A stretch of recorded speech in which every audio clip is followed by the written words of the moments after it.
1 Coríntios capítulo 15, versículo 1 até o 22.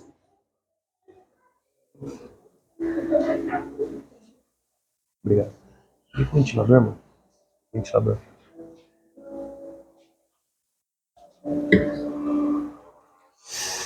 Assim diz a palavra do Senhor. Irmãos, quero lembrá-los do evangelho que preguei a vocês, o qual vocês receberam e a qual estão firmes. Por meio deste evangelho vocês são salvos, desde que se apeguem firmemente à palavra que preguei. Caso contrário, vocês têm crido em vão. Pois o que primeiramente transmiti foi o que eu recebi, que Cristo morreu pelos nossos pecados, segundo as Escrituras. Foi sepultado e ressuscitou ao terceiro dia, segundo as Escrituras. E apareceu a Pedro e depois aos 12. Depois disso, apareceu a mais de 500 irmãos de uma vez só, a maioria dos quais ainda vive, embora alguns já tenham adormecido. Depois apareceu a Tiago e então a todos os apóstolos. Depois desses apareceu também a mim, como um que nasceu afora de tempo. Pois sou o menor dos apóstolos e nem sequer mereço ser chamado de apóstolo, porque persegui a igreja de Deus. Mas, pela graça de Deus, sou o que sou. A sua graça para comigo não foi inútil. Antes trabalhei mais do que todos eles. Contudo, não eu, mas a graça de Deus comigo. Portanto, quer tenha sido eu, quer tenha sido eles, é isso que pregamos e é nisso que vocês creram. Ora, se está sendo pregado que Cristo ressuscitou dentre os mortos, como alguns de vocês estão dizendo que não existe ressurreição dos mortos? Se não há ressurreição dos mortos, nem Cristo ressuscitou. E se Cristo não ressuscitou, é inútil a nossa pregação, como também é inútil a fé que vocês têm. Mais que isso, seremos considerados falsas testemunhas de Deus. Pois contra ele testemunhamos que ressuscitou a Cristo dos mortos. Mas, se de fato os mortos não ressuscitam, ele também não ressuscitou a Cristo. Pois, se os mortos não ressuscitam, nem mesmo Cristo ressuscitou. E se Cristo não ressuscitou, é inútil a fé que vocês têm e ainda estão em seus pecados. Neste caso também, os que dormiram em Cristo estão perdidos. Se é somente para esta vida que temos esperança em Cristo, somos de todos os homens os mais dignos de compaixão. Mas de fato Cristo ressuscitou dentre os mortos, sendo ele as primícias dos que dormiram. Visto que a morte veio por meio de um só homem, também a ressurreição dos mortos veio por meio de um só homem. Pois da mesma maneira em que Adão todos morreram, em Cristo todos serão vivificados. Vamos orar? Senhor Deus, nós agradecemos por este culto, nós louvamos ao Senhor, nós já clamamos aqui pelo Senhor, Pai, lemos a Tua palavra, já oramos. E nesse momento nós vamos meditar na Tua palavra, então eu peço com que o Senhor fale através de mim, que o Senhor me use apenas como uma ferramenta, Pai, para a edificação da Tua igreja. Pois todos que estão aqui, Pai, estão para ouvir a Tua voz e não a minha.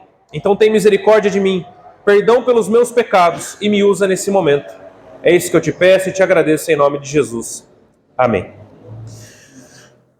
No domingo passado nós falamos muito sobre o ide e pregue o evangelho, sobre a grande missão, a grande comissão que Cristo nos deu.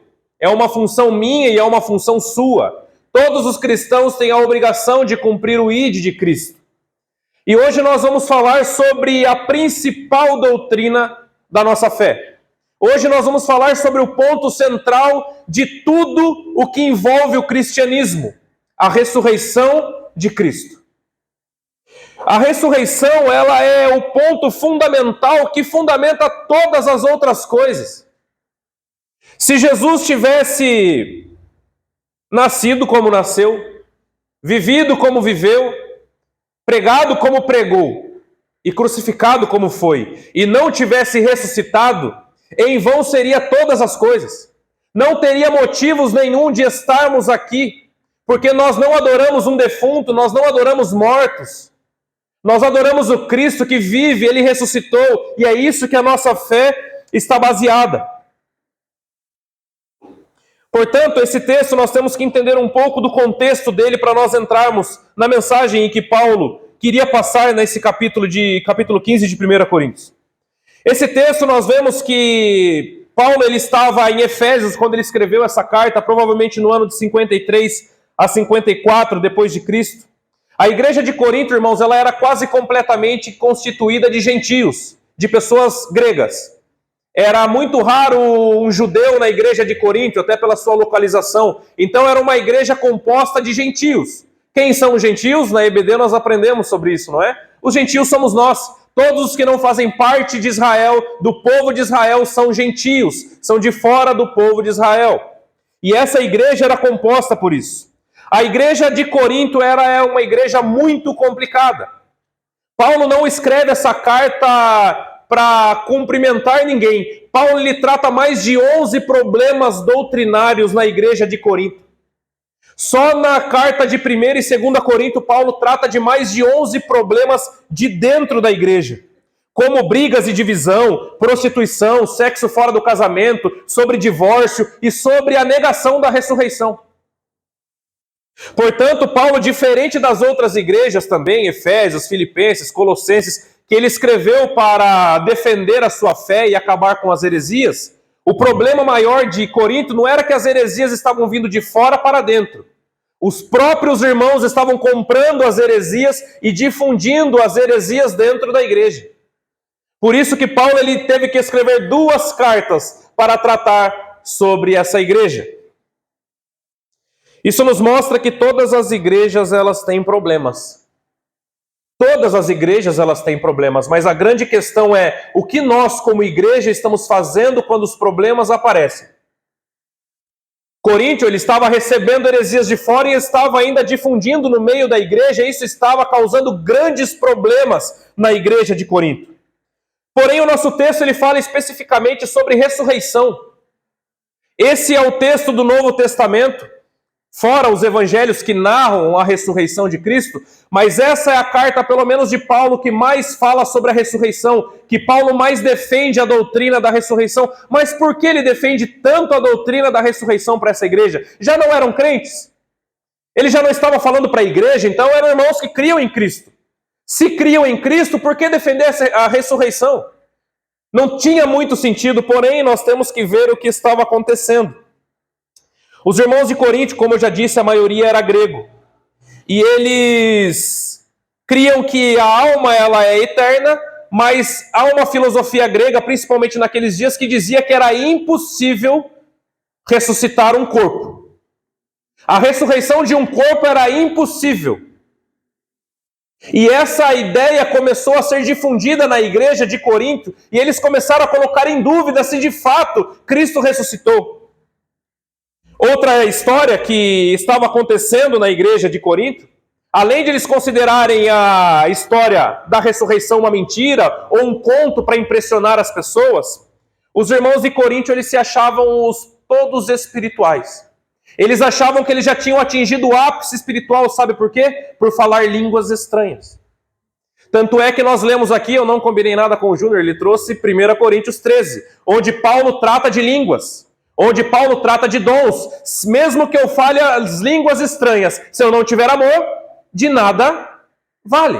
Então Paulo ele foca no amor, porque os irmãos de Corinto, eles estavam se achando os mais espirituais e eles não precisavam mais crer na ressurreição, porque eles já chegaram no ápice. Eles já falaram em línguas estranhas, então para eles nada mais importava. Não importa se Cristo ressuscitou ou não, ou se um dia nós vamos ressuscitar com ele. O que importa é que nós já atingimos o ápice.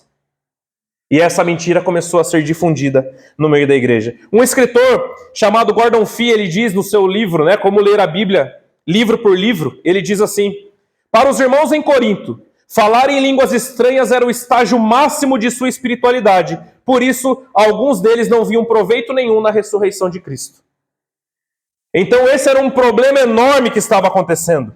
Era um problema muito grande que estava acontecendo na igreja, porque esse é o ponto central da nossa fé. Esse ponto não pode estar em dúvida na cabeça de nenhum cristão.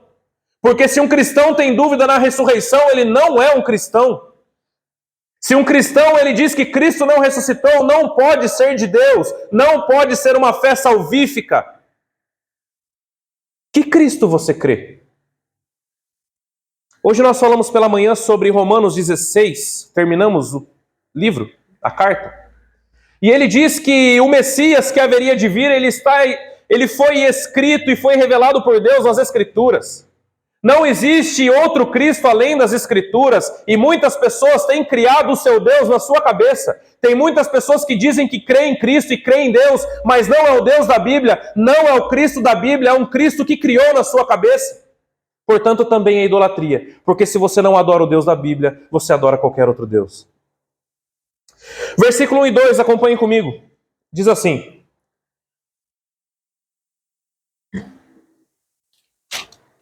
Irmãos, quero lembrá-los o evangelho que preguei a vocês, o qual vocês receberam e estão firmes. Por meio deste evangelho, vocês são salvos, desde que se apeguem firmemente à palavra que preguei. Caso contrário, vocês têm crido em vão. Portanto, Paulo ele começa esse capítulo tratando e lembrando dos irmãos o único evangelho que salva. Paulo diz, olha, estou escrevendo a vocês para lembrá-los do evangelho que eu mesmo preguei a vocês quando estive aí. Paulo morou em Corinto, Paulo ele trabalhou em Corinto, fazia tendas com Priscila e Áquila, ele morou lá.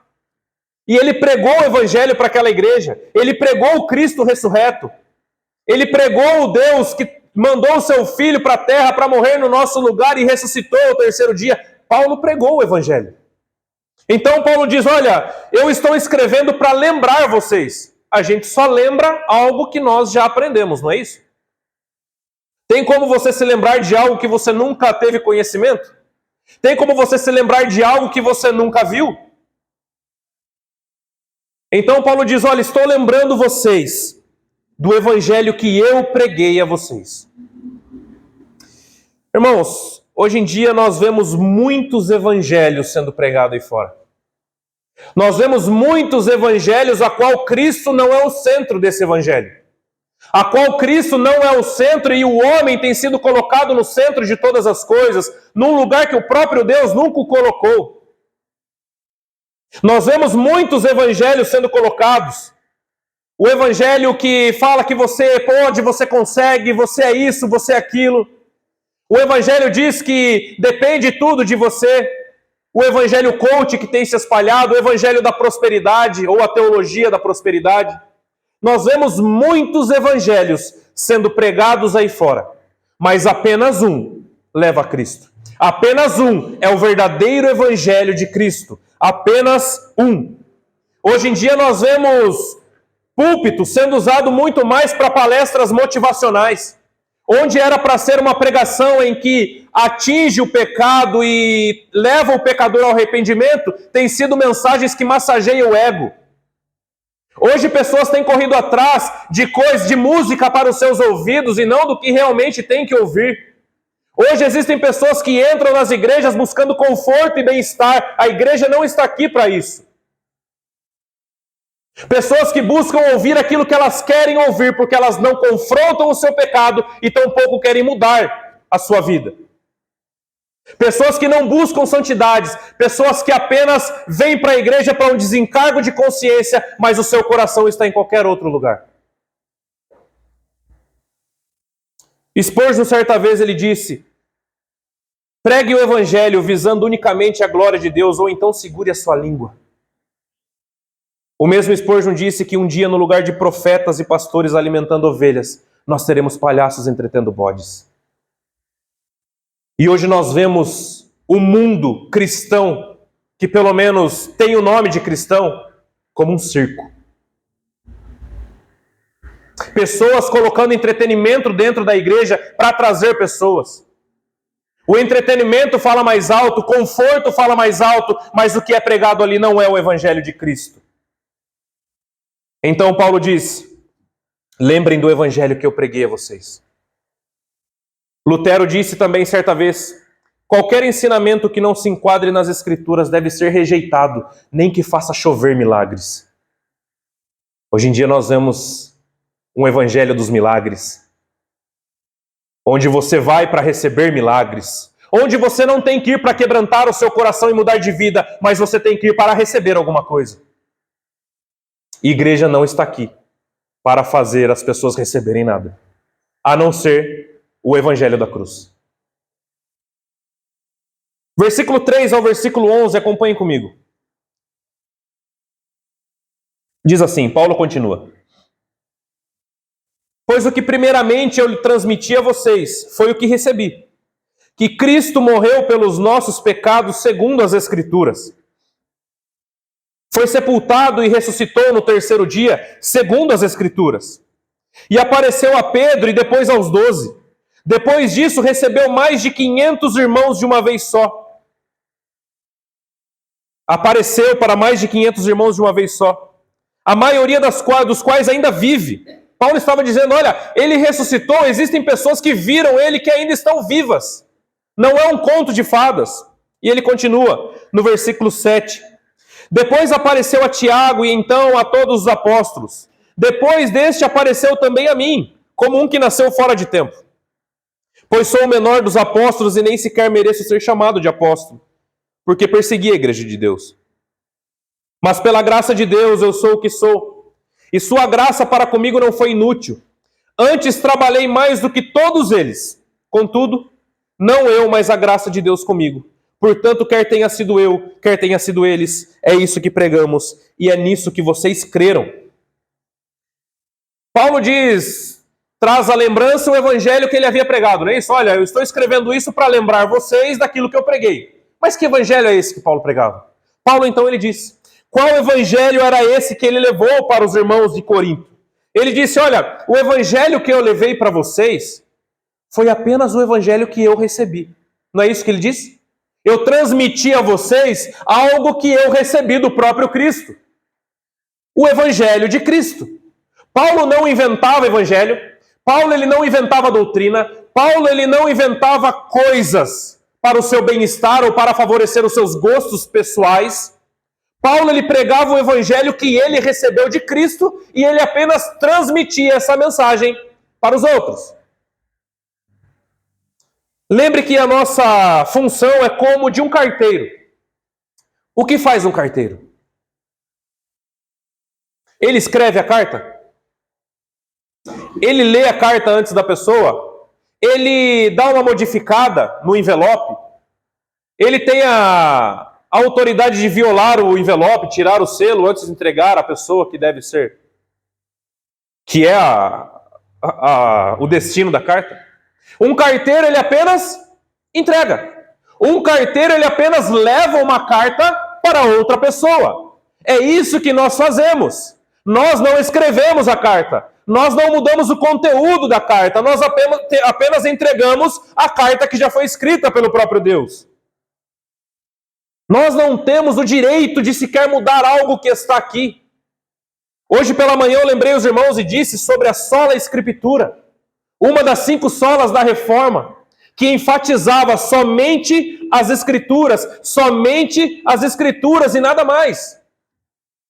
E nada mais, porque a Escritura de Deus, ela revela o Messias, ela revela o mistério de Deus. Que possamos nos limitar apenas às Escrituras. Apenas às Escrituras. Portanto, Paulo diz, qual era essa mensagem afinal? Ele diz, Cristo morreu pelos nossos pecados, foi crucificado e ressuscitado no terceiro dia. Esse é o evangelho de Cristo. Morreu pelo pecado do seu povo, foi crucificado, ressuscitou ao terceiro dia. Este é o evangelho. Essa é a mensagem do evangelho. De um Deus vindo buscar um povo, de pessoas que estavam mortas em transgressões, em pecados, e ele subiu numa cruz que era nossa, e ele pagou um preço que era seu, ele apagou os seus pecados. Esse é o evangelho. E infelizmente nós vemos aí muitos evangelhos complicadíssimos de se viver, complicadíssimos de se explicar, sendo pregados, que mais desmotivam as pessoas do que incentivam elas a caminhar em direção a Cristo. Qual evangelho nós estamos ouvindo? O que nós estamos crendo? Que mensagem você tem ouvido? Segundo as Escrituras, ele diz, Jesus não foi um plano B. Quando o homem pecou no Éden, Jesus não foi um plano B. Em Apocalipse 13:8, a Bíblia diz que o Cordeiro de Deus ele foi morto antes da fundação do mundo. Fazia parte de um decreto e um propósito do próprio Deus para salvar um povo. Ele veio e levou o pecado de muitos. Este é o Evangelho. Este é o Evangelho que nós devemos crer. Ele venceu a morte e vive para todo sempre. Por isso que nós podemos crer no Messias que veio e está vivo. Como nós vamos crer num defunto? Como nós vamos crer em alguém que não ressuscitou, que a lei da morte o levou, o venceu? Como ele nos salvaria? Como ele nos daria vida? Se nem vida para ele mesmo ele deu. E é isso que Paulo está dizendo. Olha, se Cristo não ressuscitou, como vocês estão dizendo aí, a fé de vocês é vã. Se Cristo não ressuscitou, que é o que vocês estão acreditando aí, a nossa fé é em vão. Não tem sentido nós estarmos aqui como igreja. Se Cristo não ressuscitou, fechamos essas portas e cada um vai para sua casa. Nós estamos aqui para cultuar um Deus vivo. Nós estamos aqui para cultuar o Messias que veio e ressuscitou. A morte não pôde com ele. Ele venceu a morte. Ele vivifica o seu povo. Por isso que nós podemos crer que um dia nós estaremos na glória dos céus, vivos, não mortos. A sepultura não é o nosso último endereço. Por Ele. Ele é Deus. Ele está vivo. Versículo 12 ao 19 diz assim: Ora, se está sendo pregado que Cristo ressuscitou dos mortos, por que alguns de vocês estão dizendo que não existe ressurreição dos mortos? Se não há ressurreição dos mortos, nem Cristo ressuscitou. E se Cristo não ressuscitou, é inútil a nossa pregação, como também é inútil a fé que vocês têm. Mais que isso, seremos considerados falsas testemunhas de Deus, pois contra Ele testemunhamos que Ele ressuscitou a Cristo dos mortos.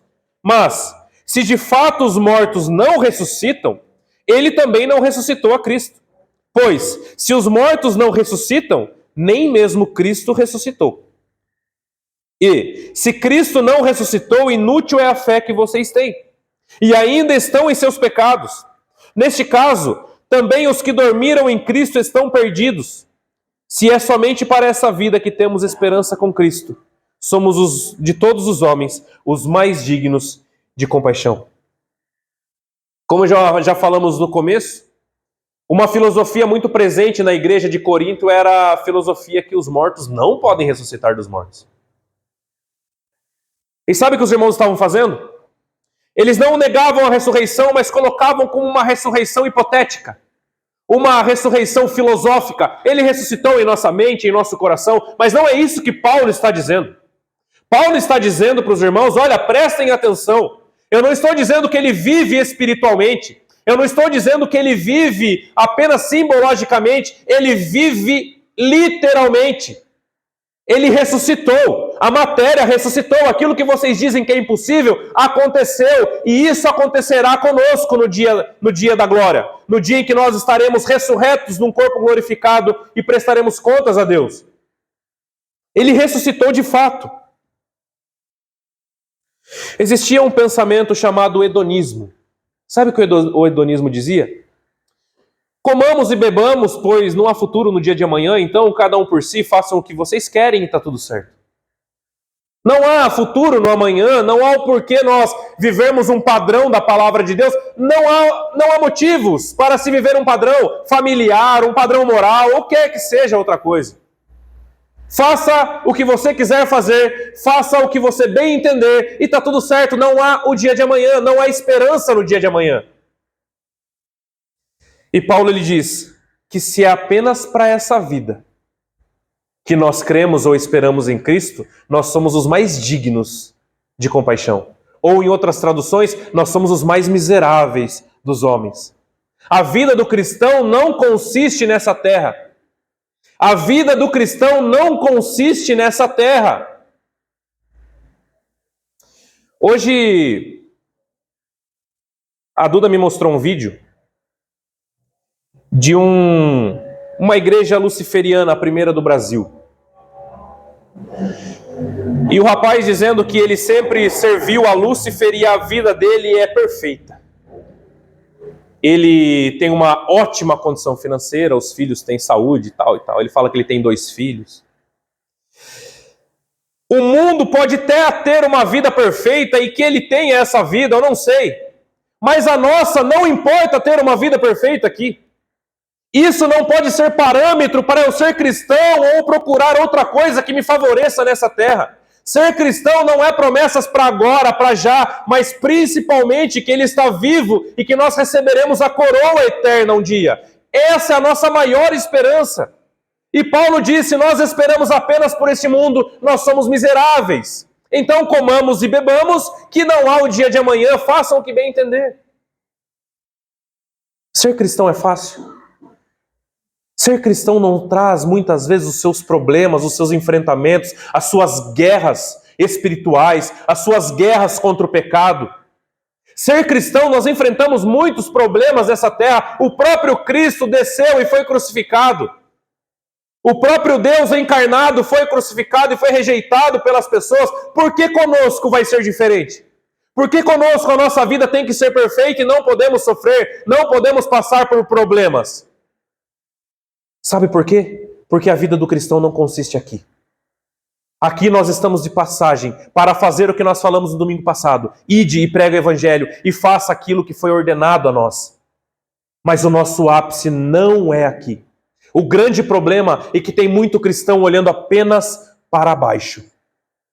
Tem muito cristão olhando apenas para essa vida. Ou seja, é o mais miserável dos homens. Temos que olhar para o autor e consumador de nossa fé. Ele prometeu que voltaria a nos buscar e estaríamos com Ele na glória.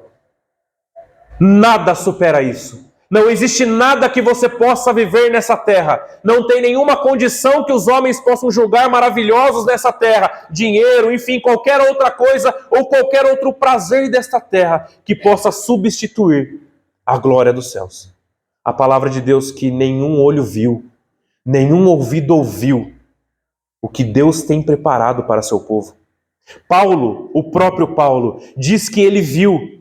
Ele foi levado no corpo ou fora dele, ele não sabia como estava acontecendo, mas ele foi levado ao terceiro céu e ele diz que ele viu coisas que não existem palavras humanas para descrever o que ele viu. Em outras traduções eu vi coisas inefáveis, indizíveis. Não tem como explicar para vocês o que eu vi. Se nós esperarmos mais lá, nós passaremos mais tranquilos aqui. Sabe por que Deus nos dá paz que excede todo entendimento? Exatamente pela esperança que nós temos na glória dos céus. Porque nós podemos passar pelo que for. Se nós tivermos o nosso coração firmado no que está por vir, nós passamos por problemas da mesma forma, mas nós passamos com aquela paz que excede todo entendimento, porque tudo isso um dia vai perecer. Mas o que nos está prometido, ladrão não rouba, traça não come, ferrugem não corrói. É eterno, é garantido. Aonde você tem voltado os seus olhos? Será que você tem olhado muito para os seus problemas? Será que você tem olhado apenas para a sua vida e o que você precisa fazer amanhã? Será que você limitou a sua vida de uma forma tão pequena que você só enxerga os seus afazeres do dia a dia? Será que nós nos limitamos como cristãos apenas de olhar para o que está à nossa frente? Será que qualquer coisa nos abala? Você é uma pessoa que se abala fácil? Nós passamos por problemas, irmãos. Isso é fato para todos nós. Mas a grande questão é que nós temos que olhar para cima do problema e não olhar diretamente para ele. Tudo isso um dia vai passar. O que você conquistar nessa terra vai ficar aqui. Tudo vai ficar aqui. E se você fechar os seus olhos hoje, você tem a sua plena convicção que você estará perante Deus, que você estará vivendo com Ele? Ou muitas vezes você tem vivido um evangelho que não é evangelho? Ou você tem vivido um cristianismo que na verdade não é cristianismo? Porque se você realmente vive o cristianismo, você tem certeza da sua salvação. Que nós possamos pensar nisso. Versículo 20 e 22 diz assim: mas de fato Cristo ressuscitou dentre os mortos, sendo Ele as primícias entre aqueles que dormiram. Visto que a morte veio por meio de um só homem, também a ressurreição dos mortos veio por meio de um só homem.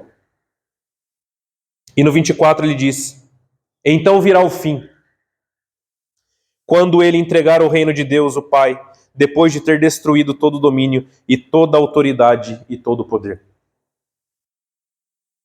Você imagina às vezes que amanhã pode ser seu último dia? Você imagina muitas vezes que amanhã pode ser o seu último dia? Você imagina que talvez amanhã você esteja perante Ele? Você vive como se Cristo fosse real? Eu já disse isso outras vezes. John Piper ele disse uma frase muito interessante, que Jesus virou um programa de fim de semana para muitas pessoas. Ser cristão não é ter na agenda o sábado e o domingo para vir na igreja. Óbvio que isso faz parte. Mas ser cristão é você viver para Ele todos os dias e não viver como se você fosse apenas encontrá-lo no domingo. Mas viver como se Ele estivesse com você na segunda, terça, quarta, quinta, sexta, sábado e também no domingo. Ser cristão é viver um estilo de vida. Ser cristão não é fazer parte de um hall de membros. Ser cristão não é fazer parte de alguma igreja, embora isso esteja envolvido. Ser cristão é viver como um cristão, pensar como um cristão e almejar a glória dos céus. Olhar para dentro de si e viver para Ele. Negligenciar a santidade não é um papel de cristão. Deixar os pecados de lado e viver para Ele, honrando a Ele com tudo que você tem, isso é ser cristão. A grande questão é que tem muita gente brincando de cristianismo. A grande questão é que tem muita gente brincando de cristianismo.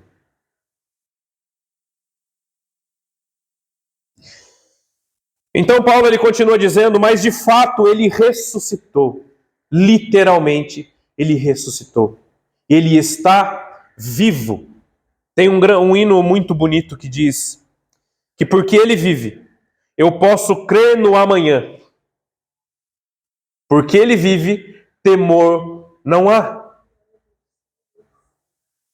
Ele vive. Em João 11:25, o próprio Jesus diz, eu sou a ressurreição e a vida. Aquele que crê em mim, aquele que crê em mim, ainda que feche os seus olhos nesse mundo, ainda que morra, viverá. Isso é uma promessa, não é uma falácia. Se nós cremos num Cristo que morreu e não ressuscitou, como ele pode vivificar alguém? Mas ele disse, eu sou a ressurreição e a vida. Se você crê nele, não há o que temer. Se você crê nele, não tem o que temer. Creia no amanhã, o seu porvir será glorioso. O seu porvir será glorioso. Hernandes Dias Lopes disse que nós não cremos em um Cristo que viveu e está morto, mas nós cremos num Cristo que esteve morto, mas vive para sempre. Ele vive para sempre. Você aguarda a volta de Cristo? Você pensa no céu? Você pensa na glória? Você imagina quando você estiver perante Ele para dar um abraço nele? Você imagina isso? Porque muitas vezes os nossos pensamentos estão tão enraigados nessa terra que nós só pensamos na segunda-feira. Que nós só pensamos o que vamos fazer quando cair o pagamento e o vale. Nós só pensamos o que vamos fazer quando arrumarmos namorado, namorada, esposo, esposa. Será que nós limitamos a nossa mente apenas para isso?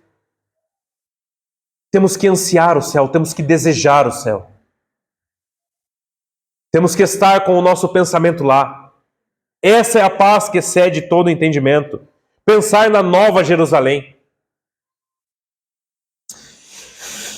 Para nós caminharmos para o fim, gostaria de perguntar para você, você tem certeza que você um dia vai ressuscitar com Cristo? Porque Jesus disse que Ele é o único caminho. Não existem dois ou três. Buda não salva. Maomé não salva. O Espiritismo não salva. Só existe um caminho. E esse caminho é Cristo. Você crê? Você tem a plena convicção que se você morrer hoje, você será ressuscitado com Cristo num corpo glorificado na sua volta e entrará no céu? Você crê nisso? Feche seus olhos.